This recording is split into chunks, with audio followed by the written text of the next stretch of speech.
Okay, so let's get right into it. We're going to talk about something pretty unsettling today. It's called the silent fear trick. It's all about how manipulators get you to do exactly what they want, but here's the twist. They do it without ever giving you a direct command or an ultimatum. It's a powerful, subtle, and really dangerous form of control. They never gave you an ultimatum, yet you feel compelled to obey every demand. Think about that. Why does the invisible threat command more power than the visible one? This question, it's everything. You see, a direct threat is something you can look at, you can analyze, you can decide to fight back. But an invisible threat? That's different. It gets inside your head, preying on your imagination and your deepest insecurities. It's a psychological sleight of hand, a tactic that literally weaponizes your own anxiety against you. And understanding how it works, that's the first and most critical step to taking its power away. So let's start with this core idea, the invisible ultimatum. We're going to unpack the huge difference between a direct, spoken order and that unspoken, creeping pressure that somehow feels so much stronger. It's the gap between what is actually said and what you are made to feel that gives this whole manipulation its incredible power. So let's put a name on this, fear-based compliance, or FBC for short. Now, this is not just about someone being intimidating or scary. No, this is a deliberate, calculated psychological strategy. And the key word here is perceived. The threat doesn't even have to be real. It just has to feel real to you. This is a strategy that thrives in places with big power imbalances. Think cults, abusive bosses, or controlling relationships. And the goal isn't just to get you to do one thing, it's to build an entire system where your obedience is instant and, most importantly, unquestioning. So what's the manipulator's secret weapon? It's something called plausible deniability. The threats are always kept fuzzy, always vague. They'll use hints, loaded questions, those unpredictable moods and ambiguous warnings. So if you ever try to confront them, they can just turn it right back on you. I never said that. Wow, you're being way too sensitive. From their point of view, it's brilliant. They get all the benefits of control and fear without ever being the bad guy. And you're left questioning your own sanity while they stay completely in control and totally free of any accountability. So how does this actually work on a biological level? I mean, how are they doing this? Well, we're going to go inside the brain to see exactly how this vague fear can literally bypass your logical thinking. This isn't just a mind game. You can think of it as a neurological attack. The whole goal is to target your brain's most primitive survival circuits to completely shut down your rational mind. They're essentially hacking your brain's built-in alarm system. Picture this. Inside your brain, there's a constant tug-of-war going on. On one side, you've got your prefrontal cortex. Think of it as the CEO of your brain. It's responsible for logic, planning, and rational thought. On the other side, you've got the amygdala. That's your brain's smoke detector, and it's hardwired for one thing: immediate, instinctive, fearful reactions. Now, fear-based compliance works by flooding your system with stress hormones. This lights up your amygdala like a Christmas tree, and it basically shouts down the calm, logical voice of your prefrontal cortex. It's a deliberate cognitive downgrade, pushing you out of think and assess mode and straight into react and survive. And this is where the trick gets truly deeply twisted. The manipulator first creates this vague, undefined sense of danger. You know the kind of thing. Things could get really, really bad here, or you really don't want to see what happens if. And then they position themselves as the only person who can protect you from that very danger.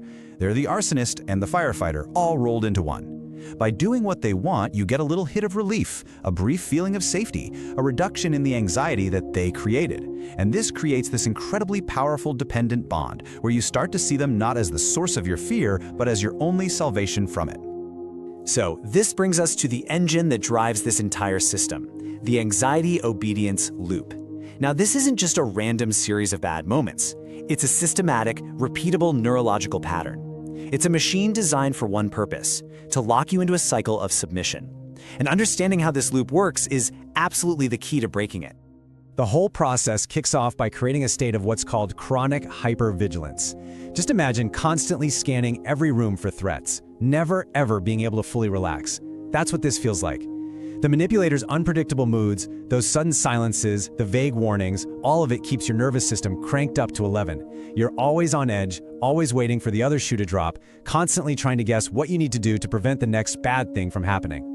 And this level of sustained stress isn't just emotionally draining, it physically changes how your brain works. So let's break down this loop, step by step. Step 1 is anxiety maintenance. The manipulator's job is to create a constant, low-grade hum of fear, just enough to keep you permanently unsettled. That leads right into step 2, the cognitive bypass. All that anxiety floods your brain with the stress hormone cortisol, which physically gets in the way of your rational prefrontal cortex doing its job. And that brings us to step 3, submissive obedience. With your rational mind effectively offline, your brain just defaults to the fastest possible escape route from the anxiety, and that escape route is compliance. You end up obeying, not because you agree with the demand, but because obeying promises immediate relief from that internal alarm that's blaring in your head. And this right here, this is the linchpin. This is the glue that holds the entire trap together. Every single time you comply, you get a small dose of relief. The anxiety fades a bit, the threat seems to back off, and your nervous system gets a precious moment of peace. That relief feels so good that it acts as a powerful reward. It's negative reinforcement. Your brain learns a very simple, very powerful lesson. Anxiety is torture. Compliance makes it stop. Therefore, compliance equals survival. And that temporary fix is what makes the whole pattern addictive, training you again and again to choose obedience as the solution to the anxiety that the manipulator themselves created. So you have to wonder, why? Why do they do it? And why on earth does it work so well? Well, in this next section, we're going to get into the manipulator's true goal. We're going to put the motivations of both sides, the manipulator and the target, side by side so we can really see the psychological engine that's fueling this whole dynamic. Just look at this stark contrast. For the manipulator, the game is all about effortless control. Let's be honest, instilling fear is just way easier than earning respect or trying to persuade someone. It guarantees predictable results, which gives him this huge sense of power. But for the target, the motivation is coming from a completely different place. It's not about gaining anything at all, it's about not losing. The number one driver is anxiety reduction. It's about a deep-seated fear of loss, that intense fear of some unknown, horrible outcome. Your compliance isn't a choice you make for a better life. It's a desperate act of what feels like pure survival in the moment. And this really gets to the heart of the math that's happening in the target's head. The potential cost of not complying feels infinitely worse than the cost of just going along with it. Because the threat is so vague, your mind does the work for them. It fills in the blanks with your absolute worst-case scenarios. The manipulator basically trains you to believe that saying no will lead to a catastrophe you can't even imagine. And in that state of mind, the cost of obedience, your dignity, your autonomy, it seems like a pretty small price to pay compared to the imagined infinite cost of defiance. Okay, that was a lot, and it was pretty dark. We've diagnosed the problem, we've taken the machine apart, so now let's pivot to the solution. And honestly, this next section is the most important one, reclaiming rational thought. We're moving away from analysis and into a practical, actionable defense plan. Real steps you can take to break the cycle and get your logical mind back in the driver's seat.